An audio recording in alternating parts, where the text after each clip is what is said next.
Hello दोस्तों, नमस्कार। चलो आज का ब्लॉग शुरू करते हैं। और आज हम लोग सीखते हैं कि पंजाब नेशनल बैंक में जमा पर्ची कैसे भरते हैं। इसके बाद state bank of India, Canara bank, बाकी लोगों को भी बनाएंगे, क्योंकि अभी हमारे पास जमा पर्ची पंजाब नेशनल बैंक की थी, इसलिए हम लोग इसका बता रहे हैं। तो इसके तो दो पार्ट हैं। ये वाला काउंटर पार्ट है, ये आपके पास रहेगा। कैशियर जमा करेगा पैसा, उसके बाद सील लगा कर साइन करके ये आपको देगा, और ये वाला उनके पास रहेगा। आजकल पंजाब नेशनल बैंक में इलेक्ट्रॉनिक रेसिट उन लोग देना शुरू कर दिए हैं, लेकिन फिर भी इसको भरना इसलिए ज़रूरी है क्योंकि अगर किसी कारण से मान लीजिए उसका मशीन ख़राब है, तो फिर वो आपको ये वाला काउंटर पार्ट यूज़ करेगा और इसको फाड़ करके आपको देगा। इसको नहीं भरना है तो नहीं भी भर सकते हैं, लेकिन वो एक केस है कि अगर मशीन ख़राब है तो ये यूज़ होगा, नहीं तो फिर नहीं यूज़ होगा। ठीक है, तो शुरू करते हैं दोनों में। सबसे पहले ऊपर में यहाँ पर डेट डाल देना है। पहले तो ब्रांच का नाम लिखना है, खंडाला लिख दिया हमने यहाँ पे एग्जांपल के लिए। फिर उसके नीचे डेट है, फिर यहाँ पे अकाउंट नंबर है। अकाउंट नंबर पूरा जितना भी 16 डिजिट है तो पूरा 16 डिजिट का अकाउंट नंबर लिखाएगा। उसके नीचे नाम लिखाएगा। मान लीजिए की बात है, अगर आप सुकन्या समृद्धि अकाउंट या पंजाब पीपीएफ अकाउंट या दूसरा अकाउंट यूज़ कर रहे हैं या उसमें जमा करना है, तो उसके डिजिट्स ज़्यादा होते हैं, तो उसको आप ज़्यादा कुछ नहीं, यहाँ नीचे लिख सकते हैं पूरा अकाउंट नंबर, और यहाँ पर शॉर्ट फॉर्म में पीपीएफ करके अकाउंट नंबर लिख सकते हैं, या ऊपर पे लिख सकते हैं यहाँ।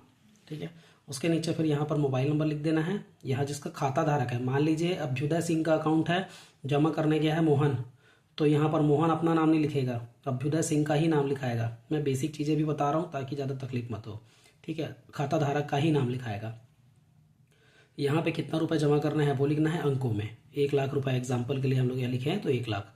ठीक है, यहाँ पर शब्दों में लिख देना है 1 लाख, या अगर इंग्लिश में लिखना चाहें तो 1 लाख ओनली। ठीक है, यहाँ पर चेक अगर देते हैं, चेक देंगे मान लीजिए, तो यहाँ पर चेक का डिटेल आएगा, चेक नंबर और बैंक का नाम। मान लीजिए कि पीएनबी में हम लोग एसबीआई का चेक लगा रहे हैं, तो यहाँ पर चेक नंबर लिखा जाएगा और 6 डिजिट का जो भी है वो लिखा जाएगा, चेक नंबर।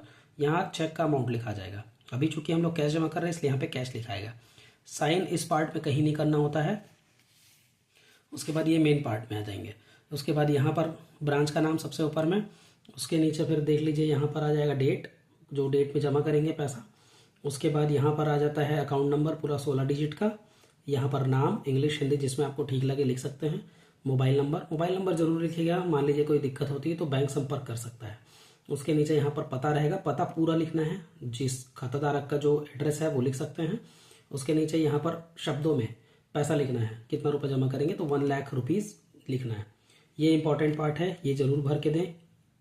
मान लीजिए की बात है 500 का हम लोग 100 नोट दे रहे हैं, तो 500 का 100 नोट यहाँ लिखना है, यहाँ इंटू करके 50,000, 50,000। फिर उसके नीचे 200 का 200 नोट दे रहे हैं तो वो होता है 40,000। 100 का 100 पीस दे रहे हैं तो वो होता है 10,000। टोटल 50, 40, 90, 10, 100, 1 लाख रुपए यहाँ हो गया।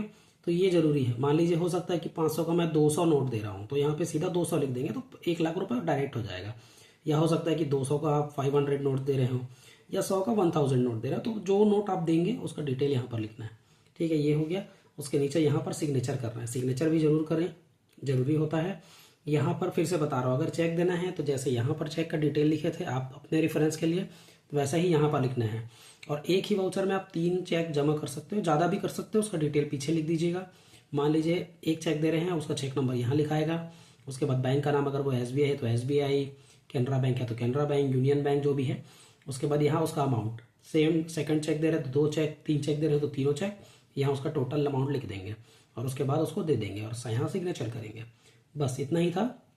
और सेम सुकन्या समृद्धि अकाउंट है तो अकाउंट नंबर यहाँ लिख सकते हैं, पीपीएफ अकाउंट है तो अकाउंट नंबर यहाँ लिख सकते हैं।